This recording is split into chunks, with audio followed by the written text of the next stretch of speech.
Hello Philippines and hello world, another day, another vlog. At heto nga at namiss kong mag-vlog ngayong araw na ito. Paano ilang araw na akong hindi nagba-vlog? Namiss kong mag-voice over ng bonggang-bongga. Sobrang busy ko kasi, kaya hindi ko na maharap minsang mag-vlog. At fagod na ang lola nyo. At heto nga at bibili ako ng napakasarap na donut. O diba ang sasarap? Dito nga yan sa Krispy Kreme. Hindi pa nga ako nag-aalmusal kaya naisipan kong kumain ng ganito. Ay ba't ka na ng boses? Barado ata. Yung ka-actor ka.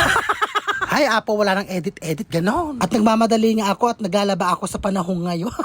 Anong oras na to? Alas 3 na ng hapon. At nauna nga yung anak ko umuwi sa bahay. Pagdating ko nga dito sa bahay, nandito na siya.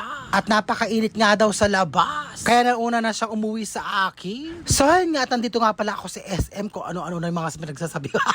Halatang nag-aapura. Kailangan.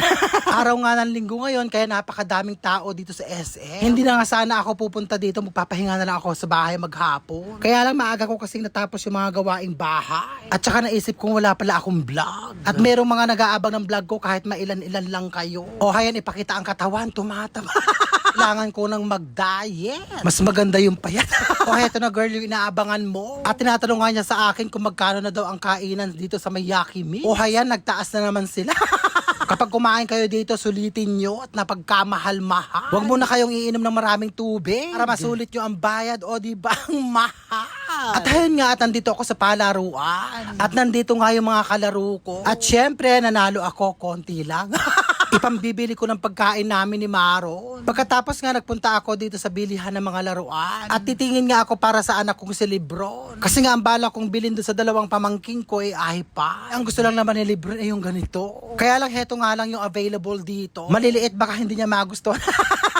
Baka ihagis-hagis lang niya. Sayang napagkamahal-mahal pa naman. Pagkatapos nga nag-ikot-ikot pa ako pero wala na akong makita. So ayun nga at tapos na akong tumingin-tingin. Napakadaming tao ngayon dito sa SM. Palibhasa napakainit ng panahon ngayon. Kaya ang mga tao nandito nagpapalamig. Nag-uumpisa na kasi ang summer kaya napagkainit-init na. Habang naglalakad nga ako dyan, nag-iisip na ako ng hapunan namin ni Maro. Abay nag-chat nga ako sa kanya, ayaw naman niya mag-reply. O para sigurado kakainin niya ang aking bibilin, dito na ako bibili sa McDo, alam nyo na.